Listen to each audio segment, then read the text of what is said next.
Reka ngushimire we dukomeje kubana kuri General Knowledge Infotainment, isoko y'ubumenyi butandukanye. Gushimira wowe wamaze guhitamo kuba uwacu duhorana umunsi ku munsi. Reka ngusabe nawe kanda subscribe niba utarayikanda kugira ngo utazajya ucikwa n'ubumenyi bwinshi bunyura ahangaha kandi mu bintu bitandukanye.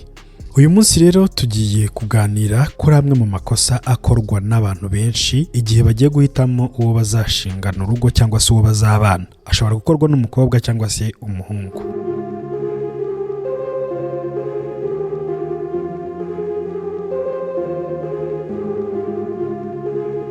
Guhitamo uwo muzabana ni ikintu cy'ingenzi umuntu aba akwiriye kwitondera, kuko biba bishobora kubagiraho ingaruka nziza cyangwa se mbi mu buzima bwanyu mu gihe mwahubuka. Biragusaba kwitonda cyane, kubu ingo nyinshi zitorohewe n'amakosa yakozwe mu guhitamo uwo mugiye kubana, nyuma ugasanga bikubereye umutwaro uruta iyindi. Ubu ibihumbi byinshi by'imiryango babana ariko badahuje. Iyo rero niyo mpamvu urubyiruko rugeze mu gihe cyo gushinga urugo rugirwa inama yo kudahubukira guhitamo uwo bazabana. Inzira y'ubuzima bw'abashakanye ishobora gushuka umuntu ko itatswe n'ubwiza kandi isa nk'iyuzuye umunezero, gusa aha biterwa n'amahitamo umuntu yakoze.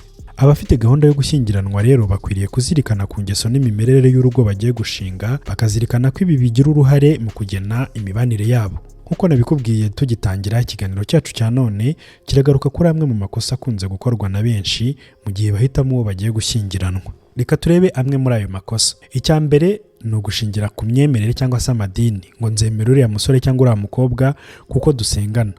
Kuba umuntu musengana cyangwa se mubana mu gace kamwe ntibikwiriye kumugira mwiza kuri wowe. Mbere yo gufata umwanzuro ko uwo muntu mugiye kubana akakubera umugabo cyangwa umugore, icara hamwe ubanze witekerezeho.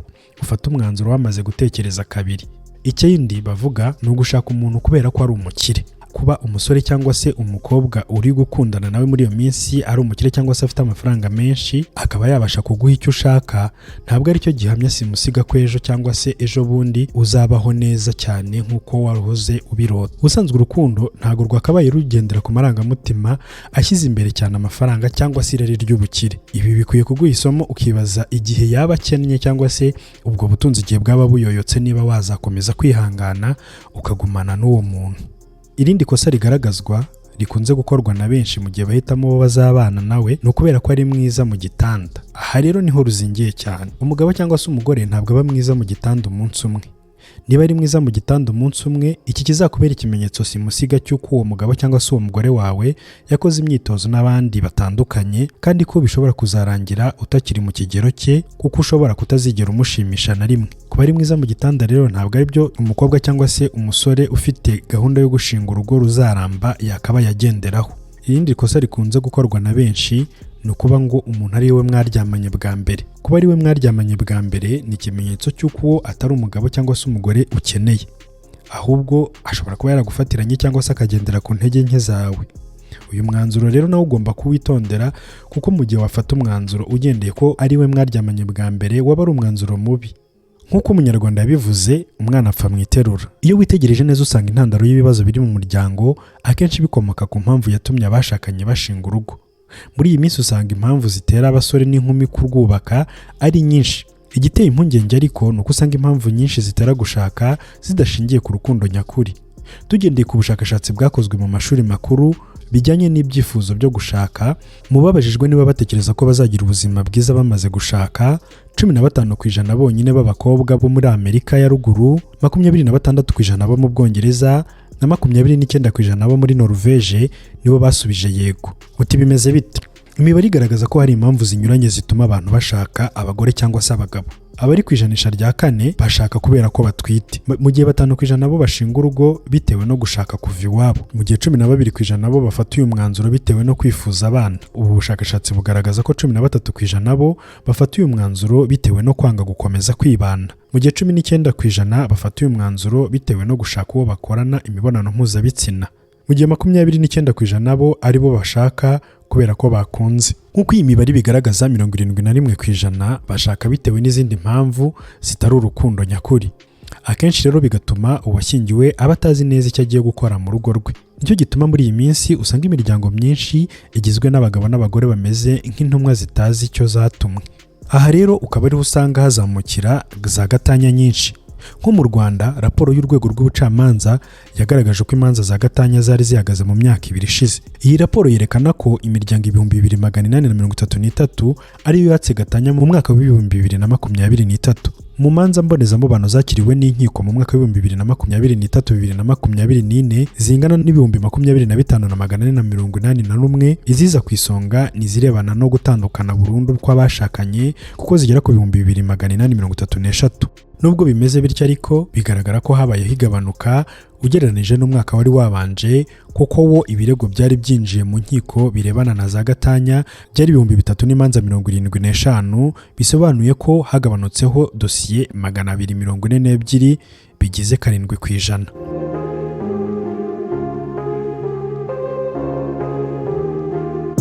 Urubuga divorce.com rugaragaza uko ibipimo bya zimwe mu mpamvu zishobora gutera gutandukana kw'abashyingiranywe bihagaze. 75% bya gatanya bituruka ku guteshuka mu rukundo, naho 59.6% bya gatanya byo bigaturuka ku kutizerana no gucana inyuma, naho 57.7% bya gatanya byo bigaturuka ku makimbirane mu miryango, mu gihe 45.1% bya gatanya bituruka kuba barashyingiranwe bakiri bato bigatuma batabasha kugumana umubano mwiza. 36.7% biterwa n'ibibazo by'ubukungu, mu gihe 34.6% bya gatanya biterwa n'ingaruka zo gukoresha ibiyobyabwenge, 23.5% bya gatanya zigaturuka ku ihohoterwa mu miryango. Niba ugiye guhitamo rero uwo muzashinga urugo, hari ibintu by'ingenzi uba ugomba kwitaho kugira ngo uzagire umuryango mwiza. Banza urebe ni uwo mukobwa cyangwa se uwo musore mugiye kubana umwiyumvamo. Niba mumaze igihe mukundana, banza urebe niba mwiyumvamo muri iki gihe mumaze, wibaze igihe ikibazo cyaba kivutse hagati yanyu wabasha kukihanganira, urebe niba mwibonamo nk'umuntu mugiye kumarana igihe cy'ubuzima bwawe bwose usigaje ku isi, urebe niba amarangamutima umwereka ayagusubiza ku kigero kimwe n'icyawe cyangwa se wenda kurushaho, urebe niba hari uwo biri hasi, niba ubona mwiyumvanamo mwembi. Icya kabiri rero uzakurikizaho, reba niba abasha kubabarira amakosa yahahise. Niba ubona ari we ushobora guhitamo ngo mubane, hari amakosa ashobora kuba yarakoze mu gihe cyahahise. Niba wumva rero ubasha kuyamubabarira, ukumva wishimiye ko ugiye kubana nawe utitaye ku hahise he, uri mu nzira nziza. Ni inshingano wihaye yo kuzamufasha gukosora ibitaragenze neza. Urukundo rero ntirukwiriye kureba ibyiza gusa. Niba wita ku byiza bye gusa ntureba aho agira intege nke, urukundo umukunda ni urumamo. Ntabwo ari marayika, ndetse nawe nturi marayika. Ni umuntu wambaye umubiri ushobora gukosa. Niba rero ubona utazamubabarira cyangwa se ukabona atababarira amakosa yahahise hawe, wabigendamo gake. Ikindi ugomba kurebaho mu gihe ugiye guhitamo umuntu muzabana ubuzima bwawe usigaje, reba niba muhuje intego. Mu buzima buri wese agira intego n'indoto yifuza kugeraho. Iyo rero ubonye ugufasha cyangwa se ugutera imbaraga mu kugera ku cyo wifuza cyangwa se wahoze urota, biragushimisha cyane. Ufite intego wihaye cyangwa se wifuza kugeraho, ubona uwo muteganya kurushinga azagufasha kugera kuri izo nzozi zawe. Ese yaba gutera imbaraga mu buzima bwawe bwa buri munsi? Niba ubona ari ikinyuranyo, nturi mu nzira nziza, n'uwizirikaho igisasu ugahitamo ko uwo muntu ari we mubana, iteka muzahora muhanganye, kuko nyine uwo muntu ntabwo muhuje intego cyangwa se ibyo ushaka we si ibyo ashaka. Aha rero biragusaba kwigengesera no gutekereza kabiri. Ikindi usabwa kwitaho, ugomba kureba niba uwo muntu azi gufata icyemezo. Niba uri umukobwa ukaba ugiye gushinga urugo, ugomba kureba umusore mugiye kubana niba azi gufata ibyemezo. Sinzi ahangaha niba turi bubyemeranyweho, ariko umugabo niwe uyobora urugo. Umugabo aba agomba kuba adahuzagurika mu gihe cyo gufata ibyemezo bihamye. Cya gatanu, ugomba kureba niba uwo muntu azi gushaka ubuzima.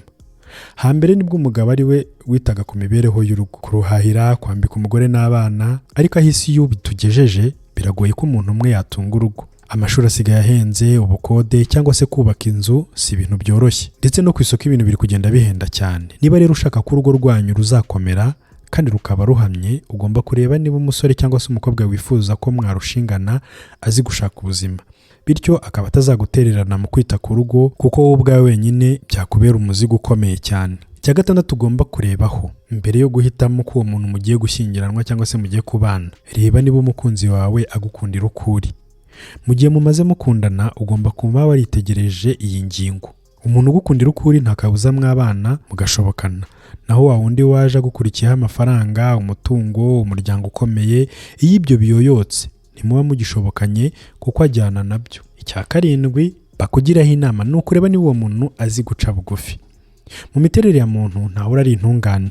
Niba rirakoze amakosa, ese yaba yemera akemera no kuyasabira imbabazi? Niba ari uko ateye, uri mu nzira nzima, va ku giti dore umuntu. Uwo musore cyangwa se uwo mukobwa niwe ukwiriye kuzabana nawe, kuko uwo ashobora kuvamo umugabo cyangwa se umugore mwiza ushyira mu gaciro. Icyamunani bakugiraho inama ni ukureba niba mwizerana cyangwa se mwubahana. Kwizerana no kubahana nabyo biri mu nkingi za mwamba zituma umubano ushinga imizi. Muri iki gihe amakimbirane mu ngo ari kwiyongera cyane.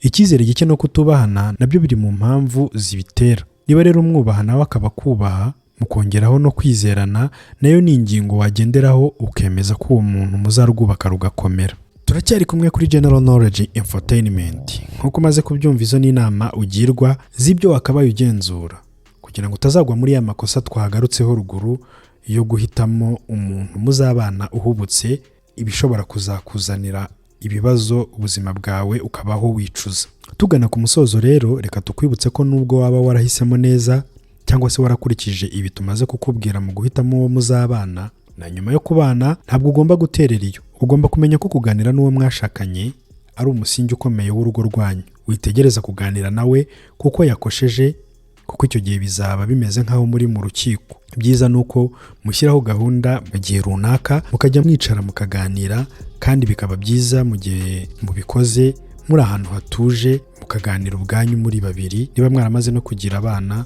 byaba byiza mushatse ahantu mujya abana batari, kugira ngo wenda hataza kugira n'ubarogoye. Ngibyo rero ibyo twari twateguye kukugezaho uyu munsi. Wumvise amwe mu makosa abantu bakunda gukora ari benshi mu gihe bahitamo abo bazabana. Wumvise kandi n'inama ugirwa kugira ngo uzabashe kugira umuryango utekanye kandi wishimye. Ndagushimiye wowe rero twabanye uyu munsi. Komeza gukurikira General Knowledge Infotainment, urusheho kunguka byinshi. Imana ikurinde kandi nkwifurije kugira umuryango mwiza. Bye bye.